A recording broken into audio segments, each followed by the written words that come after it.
Las distracciones y narrativas reinan este mundo tecnológico.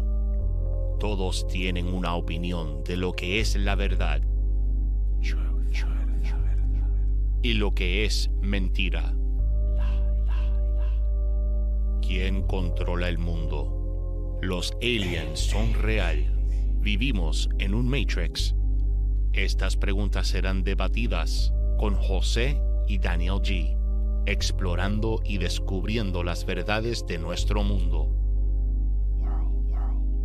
nuestras creencias y nuestro reality. Welcome to Cultura Truth Project.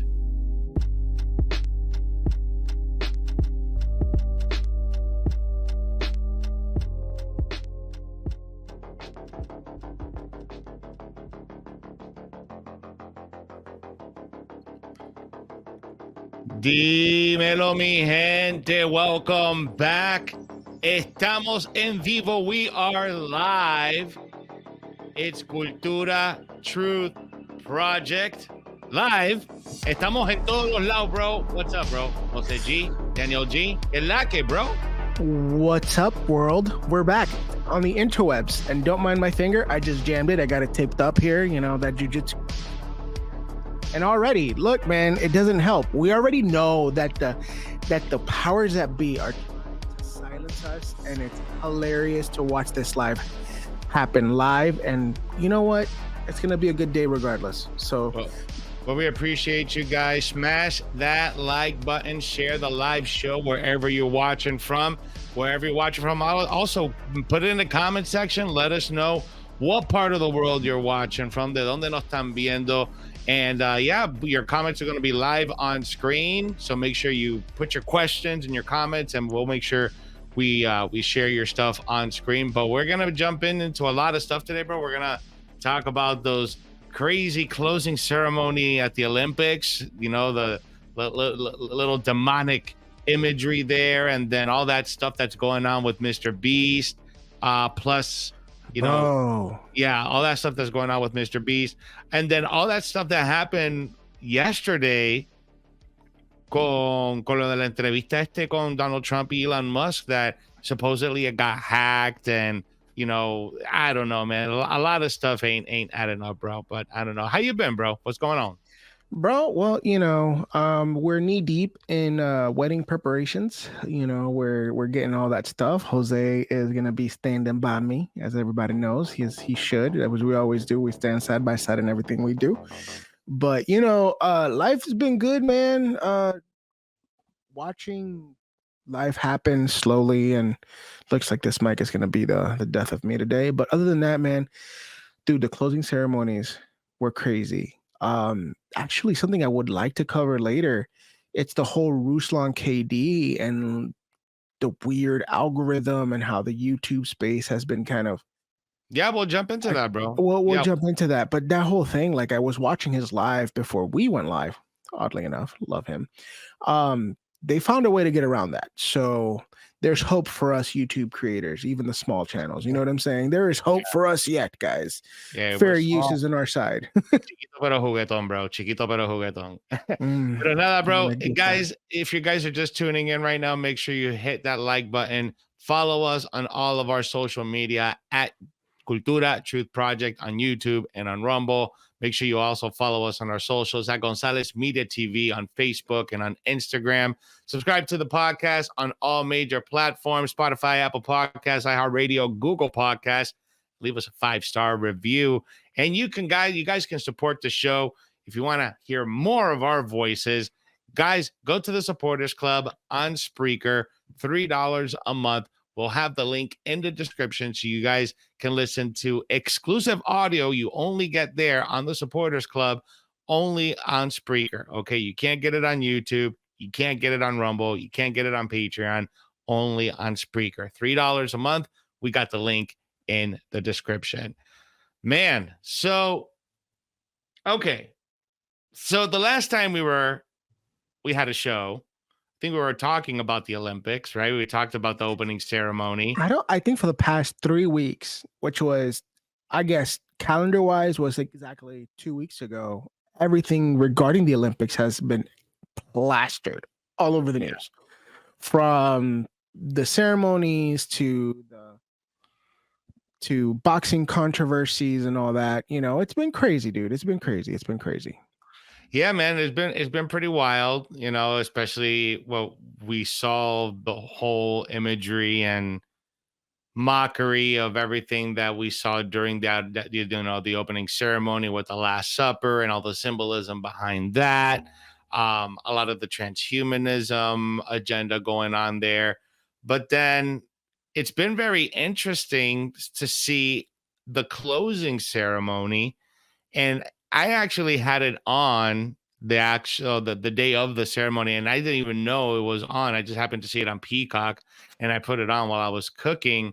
And the first thing I'm encountered by is this golden demonic looking thing, and he's just looking all creepy, you know, almost like he's crumping on stage, like he's about to battle someone, like like in Stomp the Yard. And I'm like, oh shit, who's this guy gonna take down? And I'm like, okay.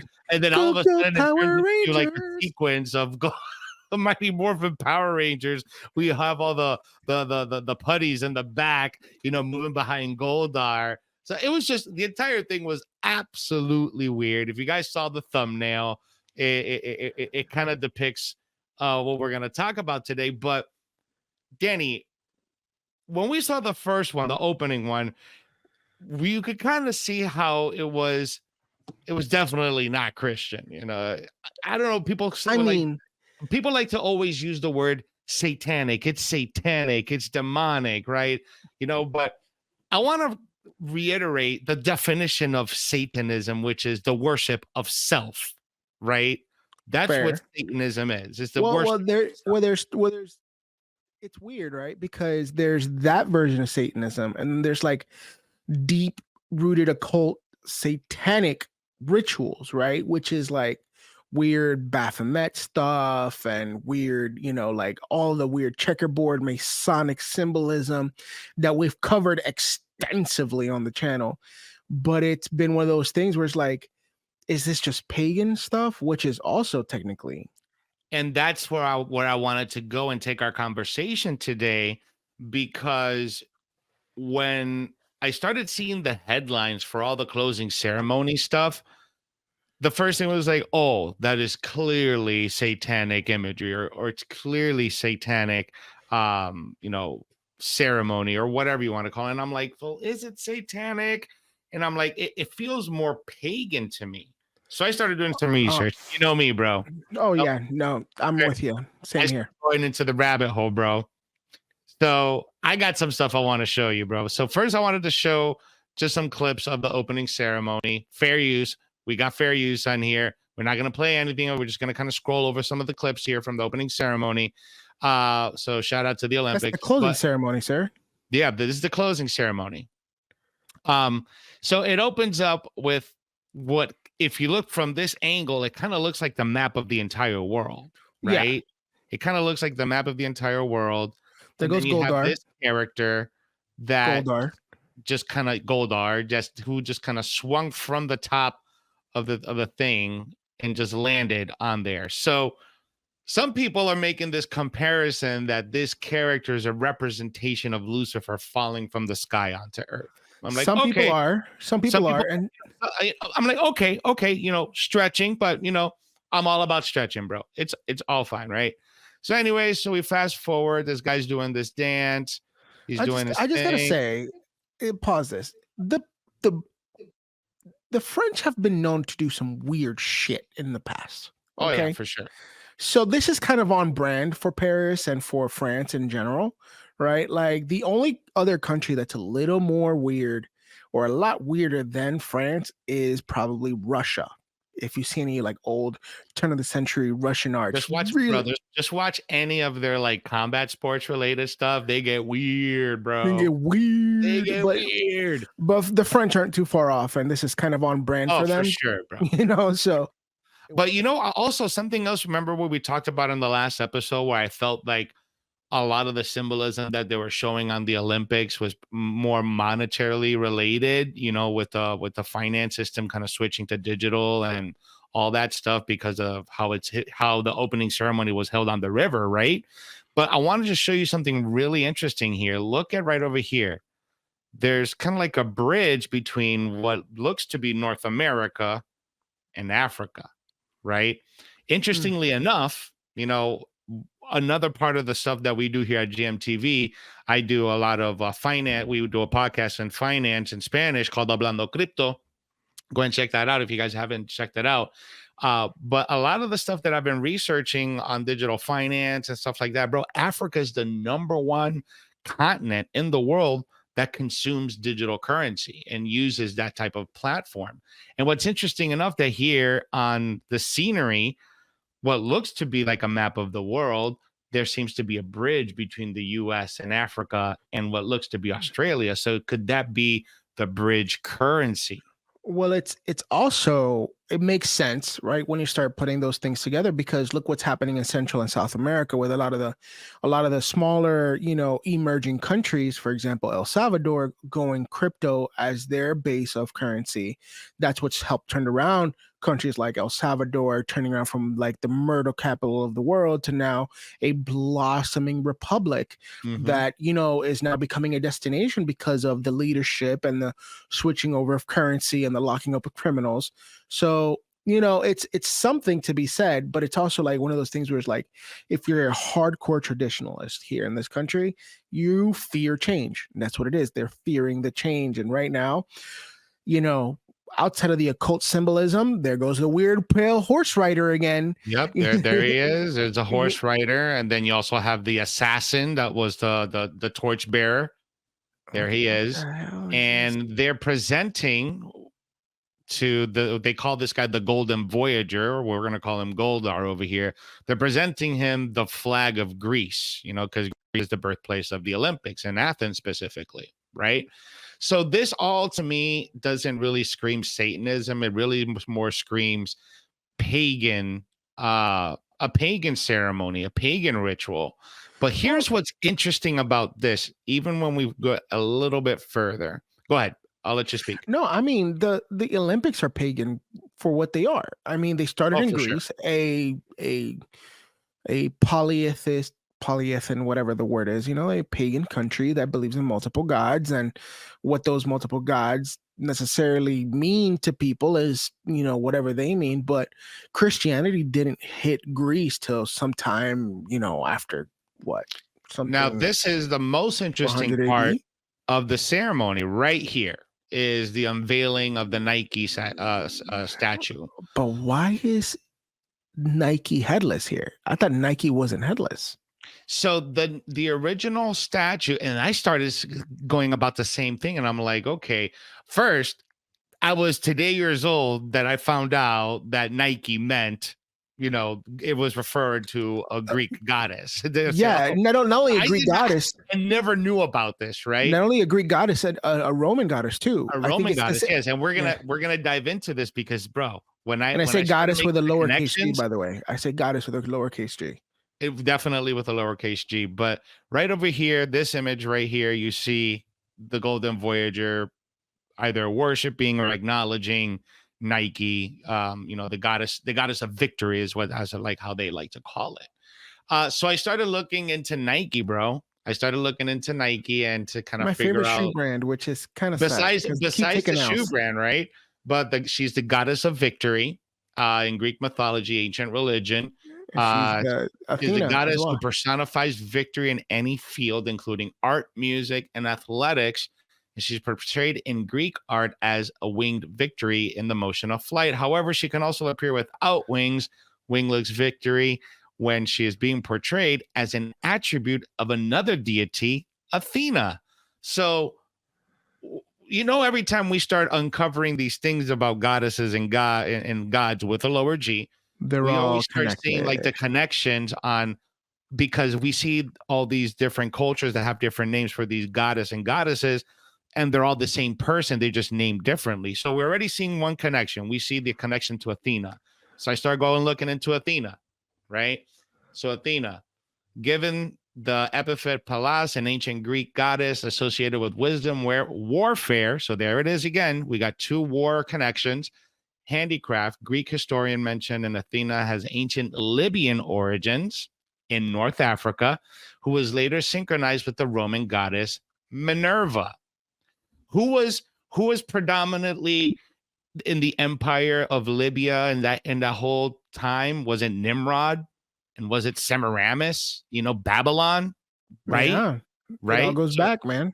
So when you check out the connection to Minerva, she's the Roman goddess of wisdom, justice, law, victory, sponsor of art, trade, and strategy. She's also the goddess of warfare.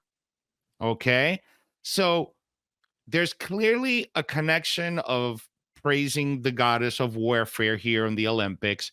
But when we make the connection from Nike to Athena to Minerva, it's all back connected to Semiramis, bro.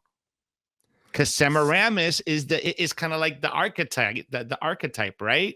She's kind of, because we kind of discussed it a little bit here when we talked to Joel Thomas about this.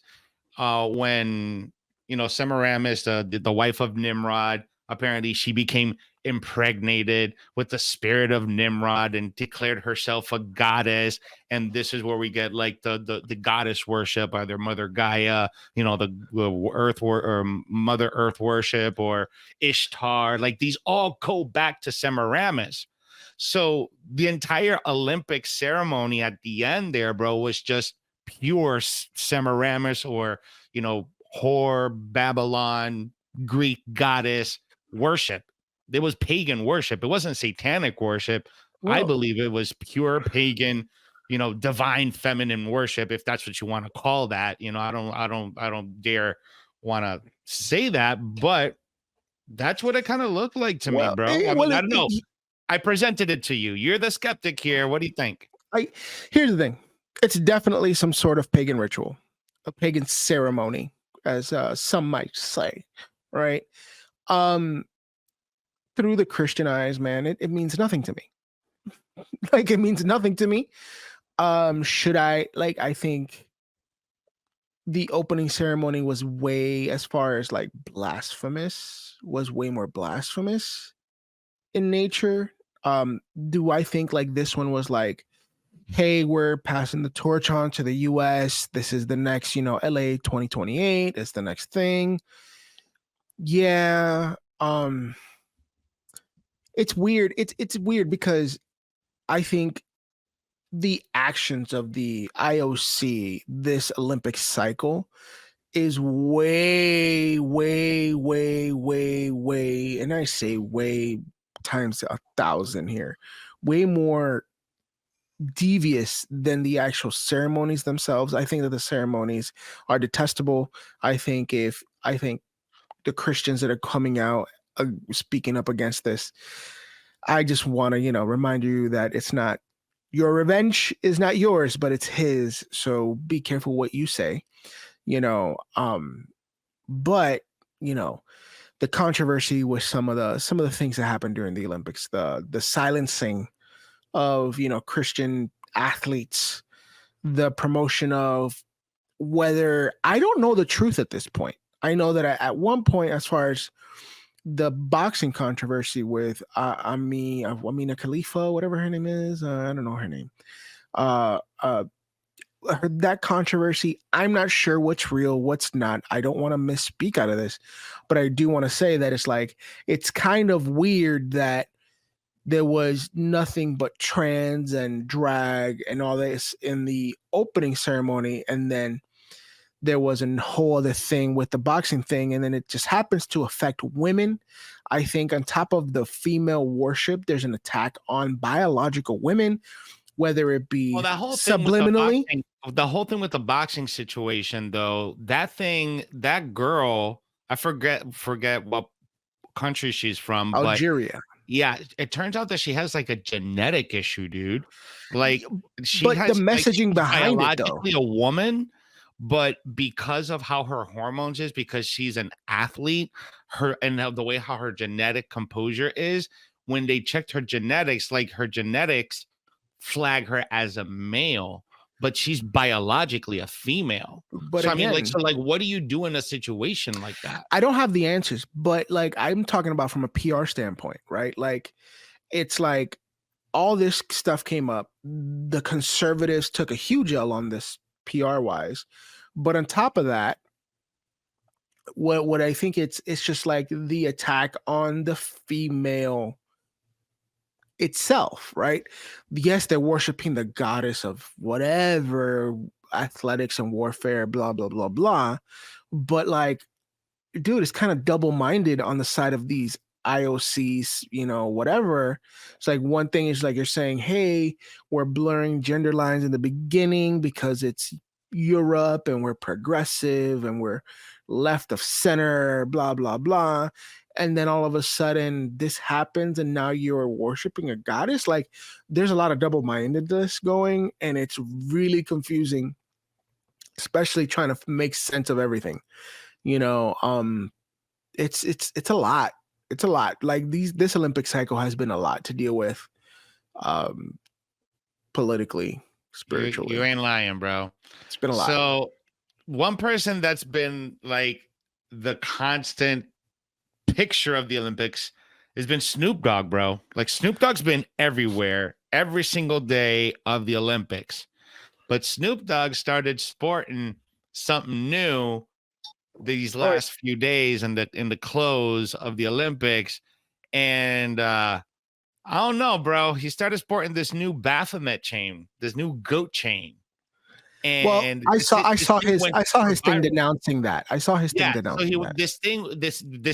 This chain went super viral because on TikTok there was like, oh, you know, he's supporting Baphomet, and then he put out a response to it. And I wanted to go ahead and play that so the audience can check it out. But basically, he's like, I don't know what y'all are talking about. This is for the GOAT. And I'm like, but I don't know. Decide for yourself. I don't know what y'all thought this was, but this is the GOAT. I had this made because somebody told me I was the GOAT. Snoop Dogg, we know you're a part of the Illuminato. Illuminato, bro. Say Illuminato. It right. Say it right, bro. Say it right. Anyway, well, no, don't even give him that type of shit. No, move on. But I still want to go through Snoop Dogg's response. Other shit y'all talking about, I don't know what y'all talking about, but this is the GOAT, greatest of all time. No, it ain't Snoop. We all know what it really stands for. All right, we ain't stupid. We ain't stupid. What do you think, Danny? You think he's gaslighting all of us, bro? I don't know if he's gaslighting, or you just think he's just being, puppeted, and he's just. I 100% think he's actually puppeted. doing. I don't think so, bro. I don't think so. I mean, so that's a thing, right? Like, I mean, look at all his videos, bro. Even from the past, like murder was the case, bro. Like he got off of murder. Like I don't know, bro. In my mind, I always think it was like, oh, they're all part of it, but maybe he's not. Maybe I'm not saying he's not part of it. I'm saying that he is a useful idiot. You catch me? I get it. I feel you. Like I'm sorry. Like I'm not saying that the dude isn't smart with his business. I'm not saying that he's not a talented artist. But like I feel that a lot of it is opportunism on the part of the IOC, on the part of everything, because it's also great marketing, because what's the next Olympic cycle? 2028. Yeah, but where is it going to be at? In LA. My point exactly, right? Mm-hmm. So it's two things. He's a useful idiot.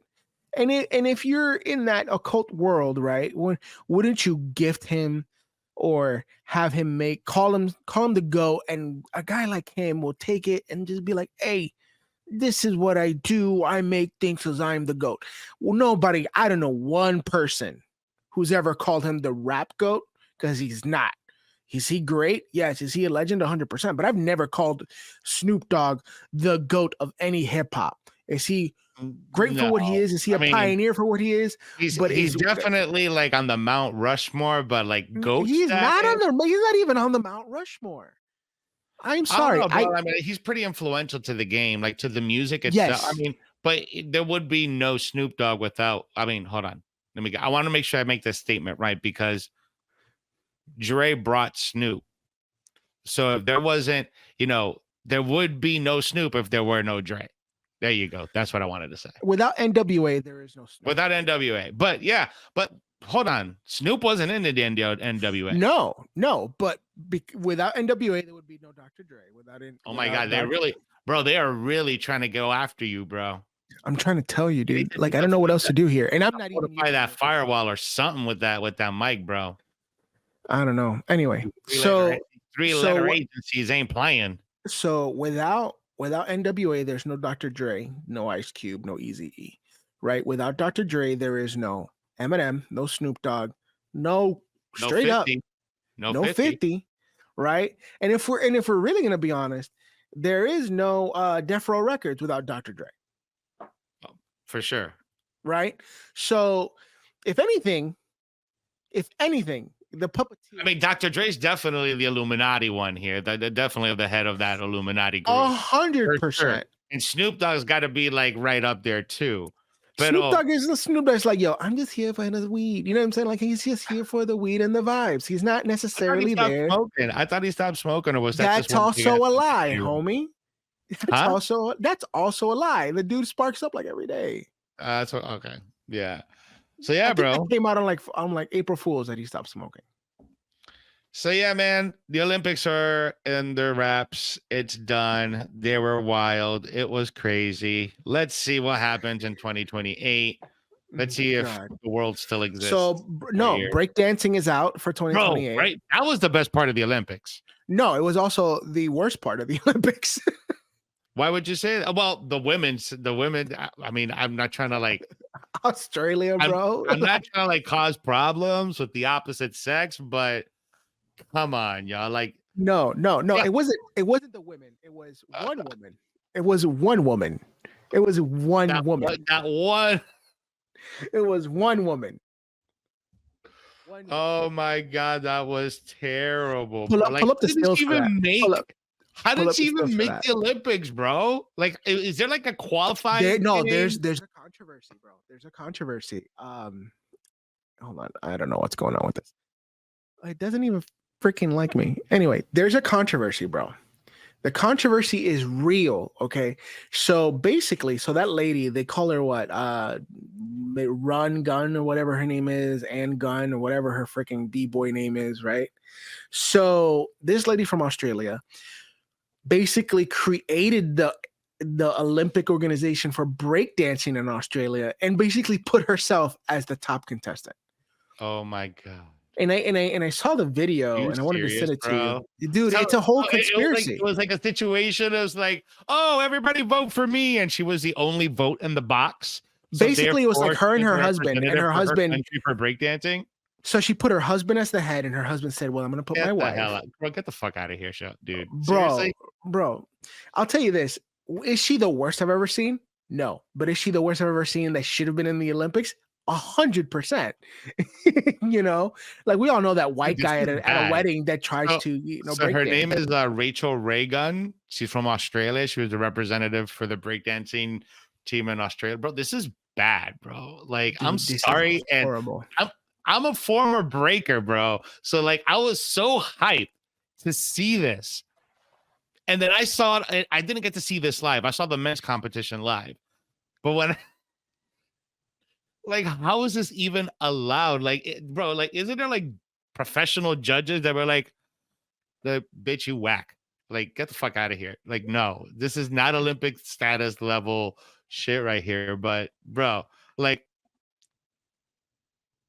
I'm like, okay, like it right there. That's where it stopped. That's where it got bad. Like her top rock wasn't bad, but as soon as she went to the top rock wasn't bad, but right there. See, like, it's not horrible until it gets horrible. It's when she does this. It's when she does this right here. No, and then she starts like hip hop, like hopping back and forth like a bunny. Which is hilarious, dude. You know what I think it is? Maybe she's not horrible, bro. Maybe she just got nervous and forgot her routine. You think she got nervous? Do you think this is all like one big right here?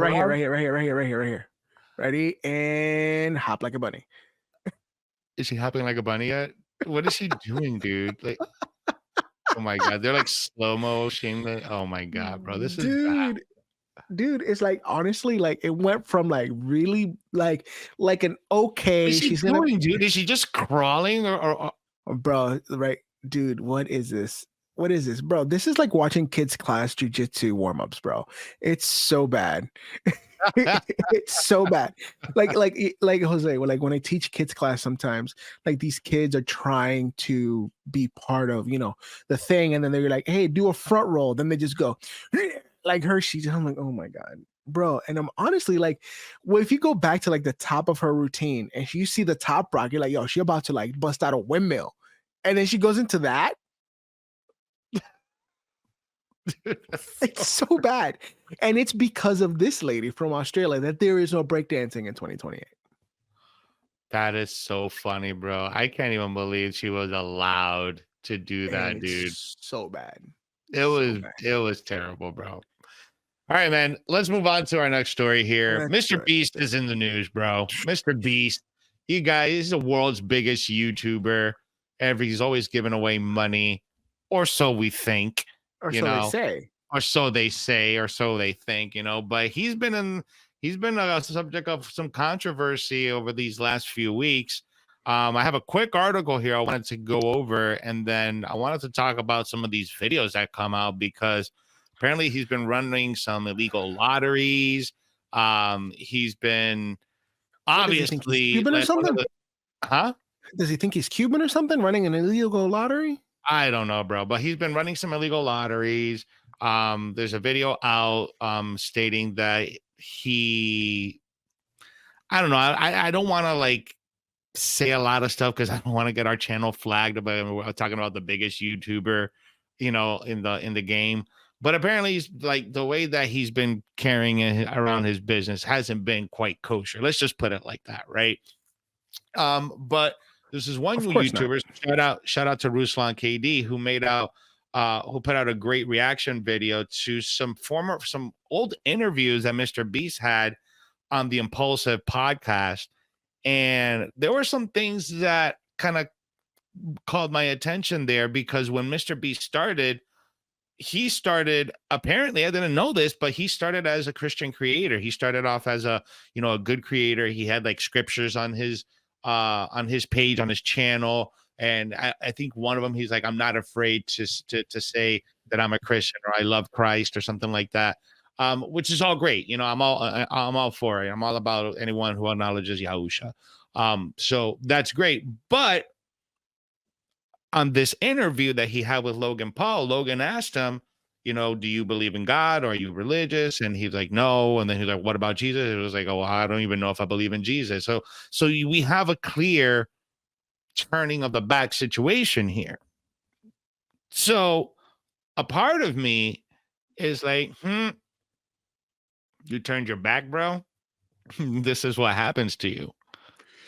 You turn your back, denounce, you deny, and this is what happens to you. Look, man. I'm gonna tell you this. This is and exactly. I'm not trying to be like all woo-woo stuff, right? But it's like some karmic shit, because you were already doing some sketchy ass shit with your illegal lotteries and giving away money, or doing whatever you were doing on your channel. Can I be honest, bro? Of course. Can I be honest? Can I be honest? Bro, the name of the show is Cultura Truth, so we're not going to be saying Cultura Lies. Mira, te voy a decir la verdad. En verdad. En verdad. He reminds me of a PDF file. He does.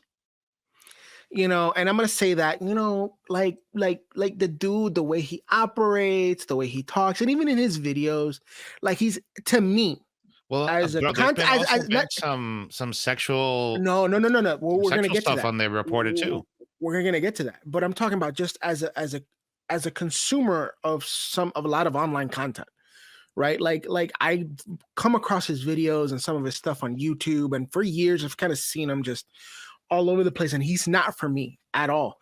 But it's like more than what he does in the weird contests. Like he comes off as very unlikable. For me, though, I can't speak because dude, my son loves his stuff. You know, like my son says, "Oh, Mr. Beast, he does all these cool things and challenges," and I'm like, okay, so your audience is catered to that demo, right? And it doesn't fall good with me, and I don't know about you, but it's like it doesn't fall good with me, and he falls under that type of document, if you know what if you catch what I'm trying to say. And that document isn't for me. It's very dated. It's not for me. It's, you know, it's not. It's weird, bro. It's very weird, bro. But let's check out this article right over here, because this kind of gives a quick summary on what's going on the situation here. Mr. Beast, one of the most popular content creators in the world, is seen by many as a family-friendly and mostly good dude who does a lot of charity work. But recent controversies, including one of his use of his slurs in the past, have put a dark cloud over the famous YouTuber's massive empire.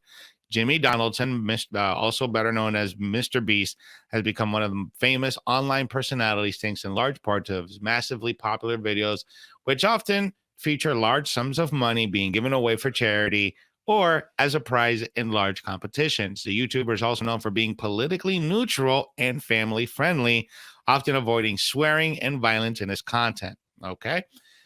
This has helped him rack up over 300 million subscribers on YouTube, sell a ton of candy bars and merch, and led him to reportedly getting paid $100 million to host and develop a reality game show for Amazon. So he's got that Amazon money now, bro. So check this out. Go ahead. Yeah. No. Here's the thing. I think he denounced the big man upstairs before he signed the contract. If you catch what I'm putting down. Probably. You're probably right. So there was a clip in 2017, July 24th of 2017, of a clip 18, the 19-year-old Mr. Beast that had resurfaced. And this was posted by another YouTuber named Rosanna Pansino, when Mr. Beast was joking about buying black people and N-words for $300. Later in the video clip, Mr. Beast says homophobic slurs and jokingly asks his chat to stop posting the N-word. At one point, suggests that they are selling black people for $69, which Mr. Beast replies with the smiles and laughs and says that's a steep price. Bro, that is messed up. That is hella messed up right there, dude. Dude, it's... But that was back in 2017. Apparently he's already apologized about that. But what's making the rounds now about this situation is how he's using these giveaways and the money that he gives away in his videos and things like that. Apparently they're all stage and featured actors. Oh, there's 100%. Nobody really winning any money. No, yeah, no, that's kind of been public knowledge for a while though. And then the thing is, when you look at the videos, it looks staged. There's nothing about it that looks like it's an actual contest, right? Like, how is a YouTuber have, TV quality production? And I'm sorry, even the best YouTubers that I know that are filmmakers. His upload schedule is ridiculous, man. I manage 2 channels right now. I have one channel that I have content going out every single day, and then I have this one that I do weekly. I really should be posting every day, but I already got a lot of stuff that I got to do. It's about to be crazier, and we're trying to figure out the next phase of GMTV. Exactly. Right? So building up in team and putting out content on a schedule like what he does, he has to have a huge team doing all of that. No, he does. No, he absolutely does. But the fact of the matter is, when he was doing his what's that thing, that weird reality show that came out of Korea a couple years ago? What was that? So was that Squid Game? Yeah, when he was doing that parody of Squid Games, apparently he did some ridiculous freaking amount of the production value for that video alone was $2 million, right? That production value for that's not saying who he paid, who he didn't pay, and whatever happens. And because it's weird, because it's all for YouTube, he doesn't fall under SAG, and he doesn't have to follow a lot of the things that the big production houses have to follow. They don't have to follow OSHA. They don't have to follow all these. So he's kind of found this weird loophole of having high production value without giving a crap about the talent or whatever, because both you and I have both been on set, whether it be for comedy or for commercials or voice acting. Like there's like a standard, right? You show up for an audition, even if they pay you $50, they have to feed you, they have to give you breaks, they have to do all of that. Even if they don't end up using you, they give you the $50 and they send you upon your way. Oh, yeah. You know what I'm saying? Like I don't know. I've done productions for big, smaller companies, whatever, right? In the comedy world, where you show up, you do your set or whatever.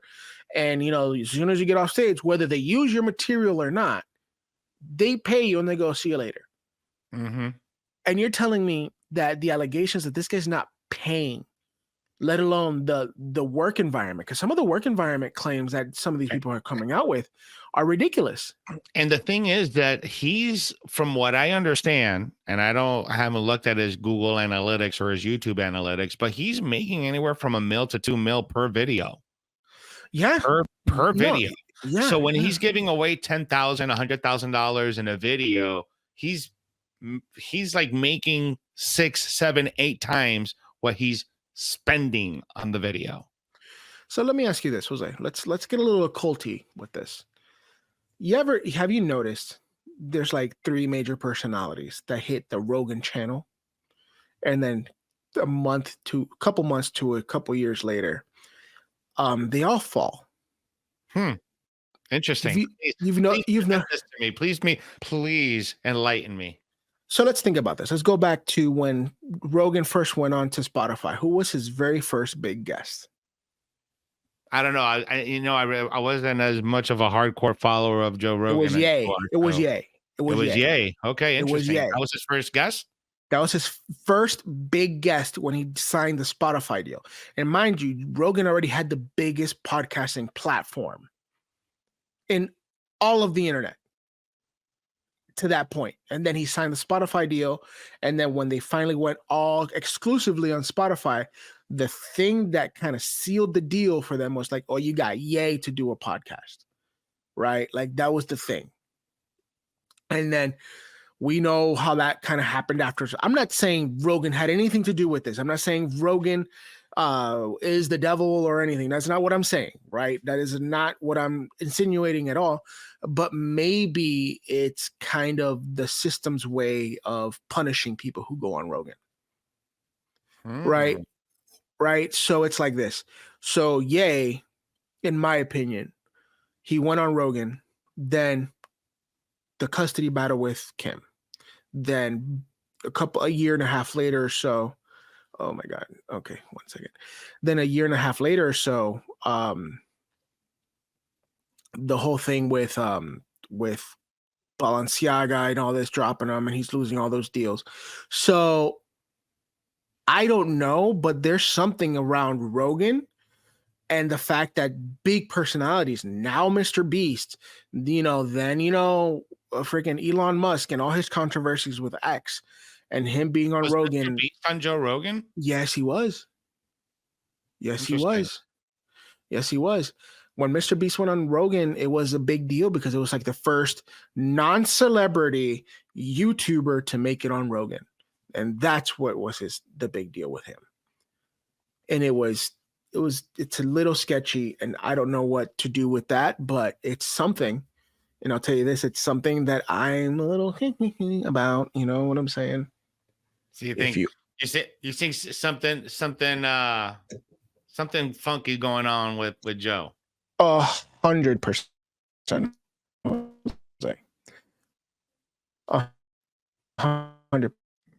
I don't know what happened. I don't know what happened to you. I just lost my light. 1 second, please. You're all robotic. 1 second. Oh no. That's what happens when you're live, people. That's what happens when you're live. I don't know what happened. 1 second. It's all good, bro.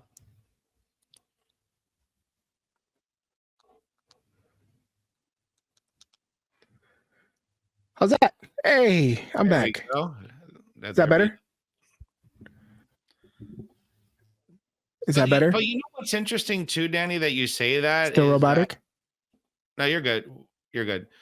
Is that, historically, we've seen certain 3-letter agencies from the government use celebrities and public figures Mm-hmm. as assets, right?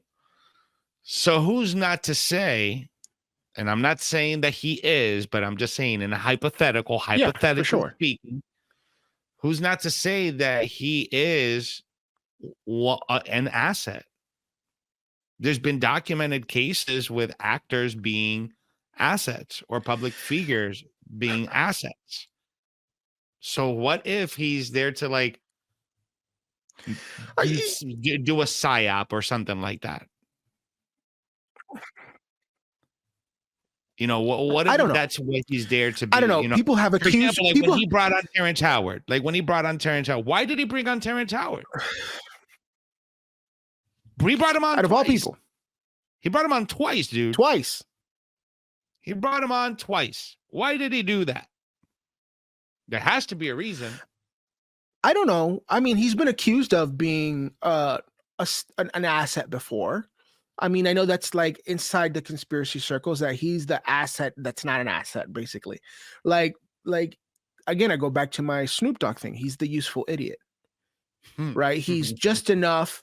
He's just enough of a conspiracy theorist for the conspiracy theorists to feel okay about it. Dude, I love how he says it in his most recent stand-up.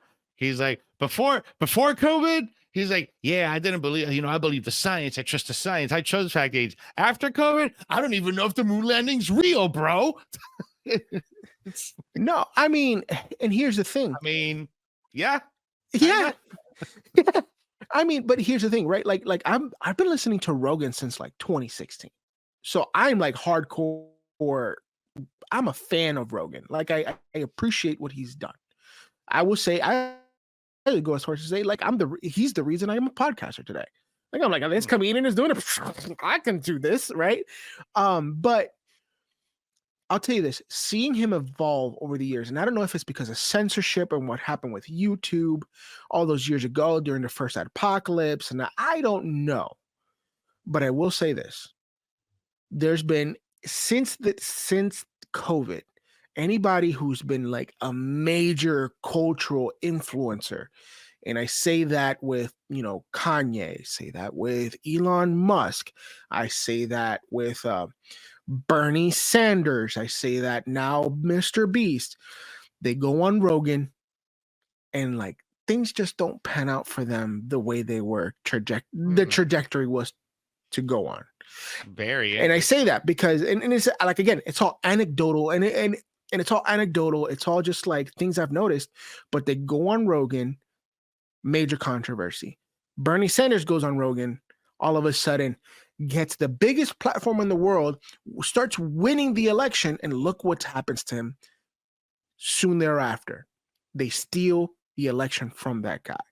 Whether you believe it or not, that's what happens, right? And Tulsi Gabbard, another one. She was in the front running, goes on Rogan, falls down. You know what I'm saying? And I don't think it happens to everybody that goes on Rogan, because I know that plenty of comedians that's gone on Rogan and it's like they blow up. Example, but it's different. Ralph Barbosa. It's different because we're talking about comedians, right?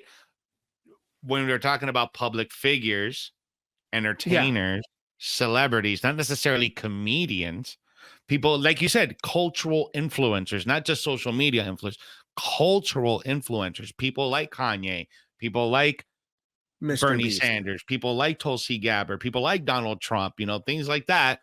Donald Trump has avoided going on Rogan, by the way. I'm not saying that he has, but that's what I'm trying to say. Is like those are people that are cultural influencers. So okay. Yeah. So if your theory pans out correct, so you're telling me if Kamala Harris gets interviewed on the Joe Rogan podcast, you're telling me that there's an 85% chance that she's probably going to lose that election. I think she's going to lose the election regardless, but I'll tell you this, if Trump goes on the podcast, he might lose the election. And it's like a weird thing, right? Because do you think it's like some weird Kabbalistic mimetic magic that Joe Rogan's doing, or is it just I don't want to say it's him because I've met Rogan And now, I'm not saying he knows my name. I'm not saying he knows me from Fulano de Tal. That's not what I'm saying. But I've met Rogan. I've met him in passing. You guys are besties, bro. You guys like bump chairs, tap dicks. No. They're comedy. There are people in the comedy circles that call me the Puerto Rican Joe Rogan, which I think is very Puerto Rican Joe Rogan. Well, hey, I do jiu-jitsu. I do jiu-jitsu. The only reason is because I do jiu-jitsu and I podcast. So apparently that makes me the Puerto Rican Joe Rogan. No, but like I've met the guy. He seems like a pretty normal guy. Definitely has small man syndrome. But I'm a small man. I'm short, so I get it. No hating. Slay, you short king. I am a short king, and everybody knows it, right? But it's one of those things where it's like I don't think it's necessarily him. I think that Rogan has built an empire, and it's getting out of control. And the powers that be do not want to relinquish any of that power. 100%, bro. But think about it, right? Look at the people that he's interviewed, people of power. When he had that dude from MSNBC that was a huge COVID advocate, and I say advocate because he was like one of the few guys that were like saying, "Oh, you should take the vaccine. You should do that." Look at all the crap that happened and all the freaking copyright strikes and all the weird stuff that came upon the Rogan podcast when he had him on. Mm-hmm. Right. And you can say it's this, and I think it's more of the system that is like almost like trying to get rid of the cancer that is Rogan. So anybody who has influence, whether it be positive or negative, things happen to them.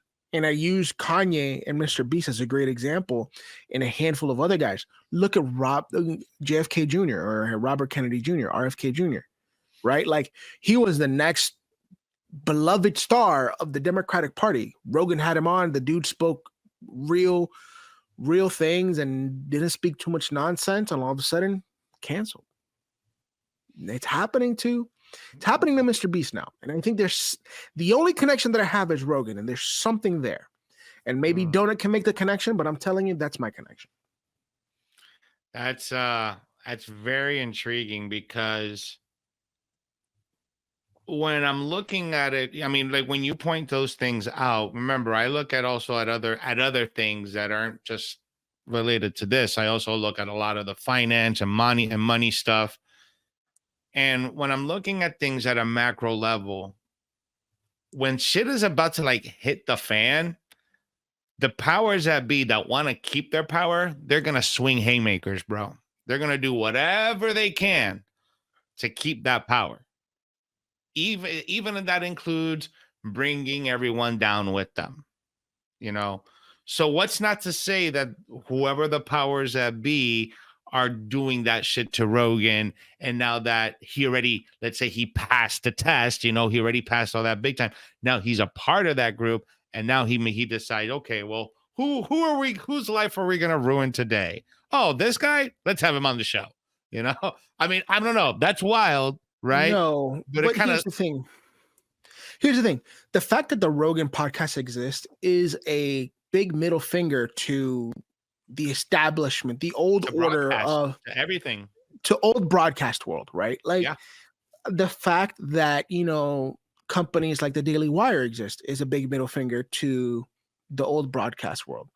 And when, guys like Kanye, guys like, unfortunately now, Mr. Beast, and other personalities that would rather go to Rogan because the one episode of Joe Rogan, one episode with a minor guy, right? Some scientist that nobody's heard of, gets more views and more downloads than freaking primetime television. Dude, no lie. So between our channels, all right, my 3T Espanol channel that I have with JV, we remember JV, who's been on the show on us with Coach JV. He's my business partner too, so I work with him a lot when putting a lot of that content together. Bro, we get on a daily basis more than 1 million views across all of our platforms, which is more than Fox News, CNN, MSNBC gets on a daily basis. If you go to just a regular YouTube channel, right, with a good following, let's say a medium YouTube channel with 100,000 followers, have way more traction than cable news does right now. bro. And it's crazy, right? Because legacy media, let's name it what it is. Legacy media doesn't know how to keep up. Doesn't know. Rockefeller media, bro. What are you talking about? It's Rockefeller media.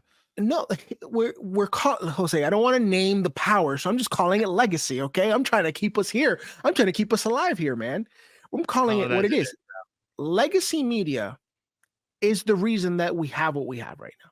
I'm not saying it's good or bad, but it's legacy media and their lack of understanding of the millennial, Gen Z and Gen Alpha, the way we operate, the way we consume media, like they can't understand why we would rather watch a 2-hour podcast on math, right, than listen to 5-minute talking points about Donald Trump.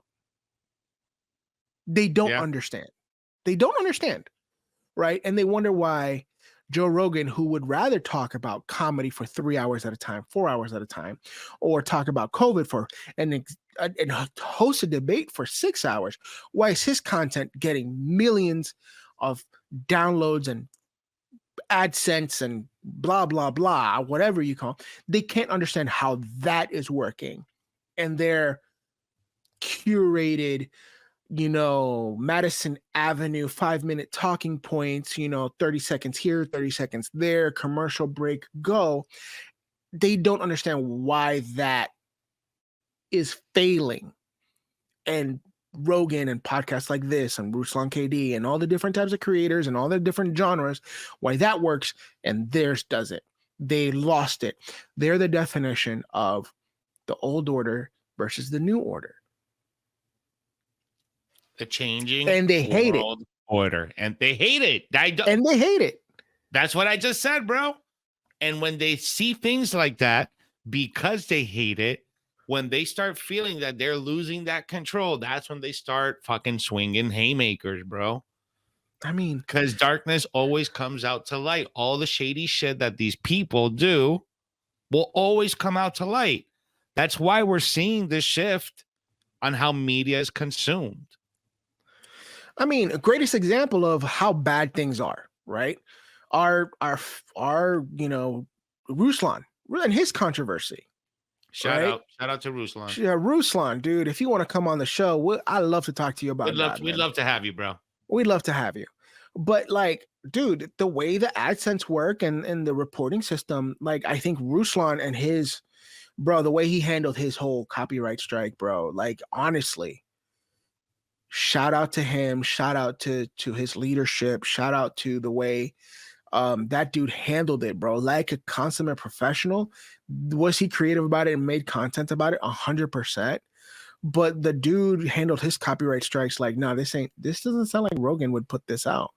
Like Rogan doesn't seem like the dude to strike down people who do content for him. Like neither does Andrew Tate. You think Andrew Tate's doing copyright stuff on anybody who does on his stuff? He's like, no, that's more publicity for me. Exactly. Good. Exactly. I mean, that's how he blew up. That's how he blew up his academy. Because basically what he told the members of his academy would be like, all right, so what you're going to do is you're going to download all of my content. You're going to make a page and repost it. And that's how you gain your followers. And that's how you gain people into my academy, So he would just have people repurpose his content, re-put it out. So it's just more publicity for him. Didn't matter if the account was somebody else's. The fact that people had eyes on Andrew Tate. And when you looked up in 2023, who was the most searched person on Google? Fucking Andrew Tate. Andrew Tate. Another guy. You want to come on the podcast and tell us that we suck? Hey, man, I'm all for it. Hey, that's millions of views on our podcast. Bro, I don't care. But it's one of those things. It's like the medium has changed. And I've been around the internet and done enough content creation on the internet to tell you in the last 10 years, it's changed dramatically and it's changing again. It's like this weird, ever morphing monster. And I hate it.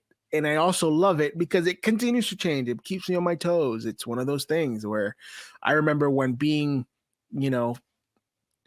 just a regular guy working out of your kitchen was cool. Now it's like the production value has gone up. Everything has gone up. Everything is crazy. And I love it. It's becoming better and better. Like, look at you. You have an entire studio. My studio's still under construction, and not until I buy my house, I'm not going to be able to paint the walls the way I want them to. And this is just the beginning of what I really want, bro. Like my thing is like so ambitious, and it's like sometimes like the way I visualize it is like I don't even know how I'm gonna get there, but I just know it's gonna happen. Dude, I visualize it with you. I already visualize it with you, dude. Gonzalez Media Company is gonna be the biggest Latin-owned entertainment company in the world. Billion-dollar ecosystem, baby. And it starts with us two. So, no, man, it's crazy. It's crazy, and dude, it's insane. It's insane. But so a few days ago, or I think it was yesterday or 2 days ago, Elon Musk was trying to have an interview with Donald Trump on Twitter, a live stream. Yeah. Apparently, he couldn't start the live stream because there was a DDoS attack on it. Now, if you guys don't know what a DDoS attack, it's a software attack. Danny, you know more about IT, but it's pretty much just like a hacking attack, overloading the servers, overloading the traffic in there. So they couldn't start the live stream. And I think they resorted to doing a Twitter space. And I didn't get to go through the entire interview. However, Elon Musk posted the very next day that interview, that 1 hour interview, had over 1 billion views. 1 billion, dude.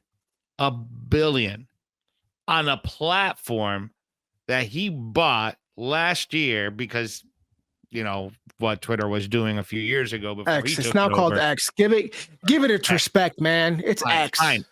X. You know why he bought Twitter, so he can turn it into X, right? And give it the freedom and let it go as it needs to. But dude, that just kind of tells you where the people are when they're consuming media. That's just over 1 billion combined views because Donald Trump got his privileges restored on X. So he should have never had him revoked. He never should have had it revoked. Not that I'm saying that I am pro Trump.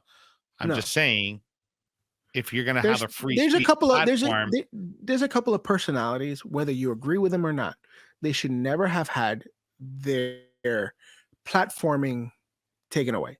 Andrew Tate, Alex Jones, Donald Trump, whether you love them or hate them, they're such a big part of culture. If you hate them, don't follow them. If you hate them that much, don't follow them, block them, don't consume their content. Easy. And the only one, in my opinion, that's never really recovered from that, basically what it is blacklisting from Twitter at the time, is Alex Jones. Andrew Tate recovered. Donald Trump recovered. The only one that hasn't recovered is Alex Jones. Alex Jones literally, for as far as I know, had a mental breakdown because of it. Yeah. But he said some wild ass shit too, dude. Yeah, but the dude isn't right. He's not right in his mind. Yeah, no, he ain't. I mean, y'all bless him. Y'all bless him. Y'all guide him and direct him and protect him. I hope he's all right. I don't know. But yeah, man, it's been a wild week. It's gonna be even a wilder few months as the elections get ramped up. Symbolism is gonna get even more heavy. All the crazy question shit is just getting started. Let me ask you this, since we're talking about the election before we wrap up. The question: is Biden even still alive? I don't know, man. Maybe he's. I don't know, man.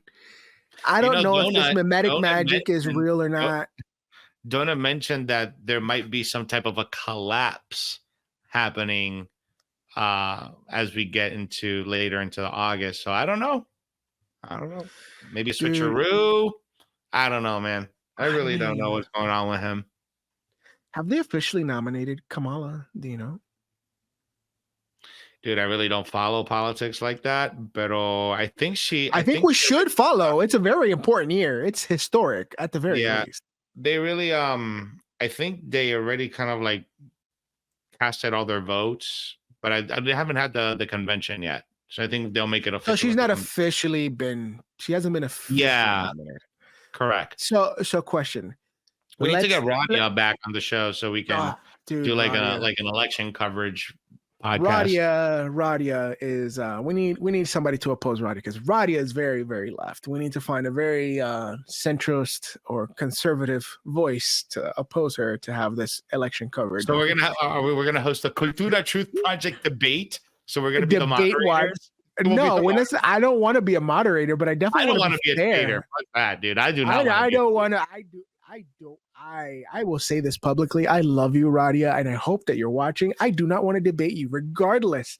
Especially on a public platform, like I'll do it behind closed doors. I'll say my opinions, but like, no, she brings receipts upon receipts, and she can like rattle them off the top of her brain with sources and the author of the source. I can't do that. This one time on June 3rd in 1974. I remember at 5:55 p.m. It was in the northeast corner on 3rd Street and 42nd Avenue in New York.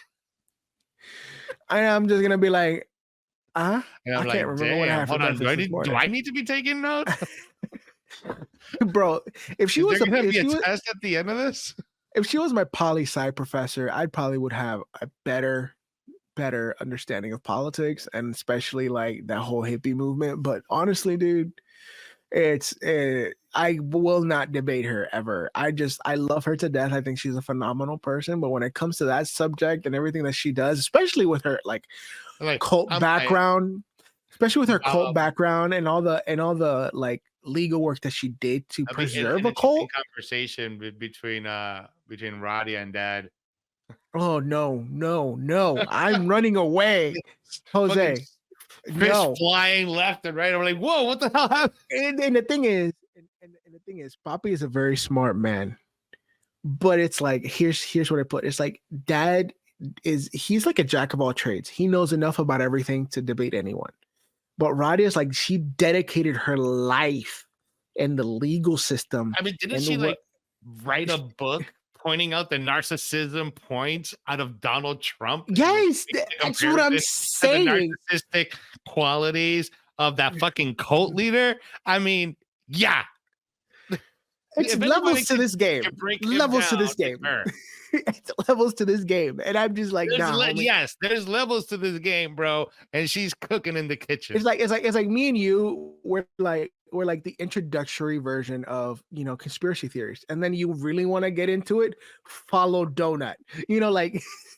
I'm like, really Donut will take you down. Get into like Paranoid American. But if you really want to get into, if you need some more, like there's always even more levels to this shit, bro. If you really want to go down the deep end and off the cliff and off the edge of the world, you go follow Tommy Truthful and drop some acid on it. Yeah. I don't condone drugs, but I think to understand him, you need to drop acid. Tommy, love Tommy. Just saying. But no, it's crazy. I know. What do you got? What else you got, man? What else you got? What else we got to read? That's it, bro. I think we're gonna wrap up tonight's show. We appreciate you guys. Mm-hmm. I thank you so much for hanging out live with us tonight. Didn't have that many viewers, but you know what? It's all right. You guys can watch the playback. If you build it, they will come.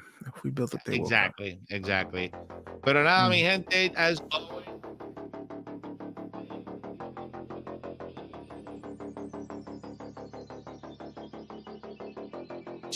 At Cultura Truth Project. Subscribe to the podcast on all major platforms: Apple Podcasts, Spotify, iHeartRadio, Google Podcasts, and leave us a 5-star review. And support the show by joining the Supporters Club on Spreaker. $3 a month. We have the link in the description. And smash the like button, bros. Appreciate you guys. We love you. And we'll see you guys on the next episode. Love you.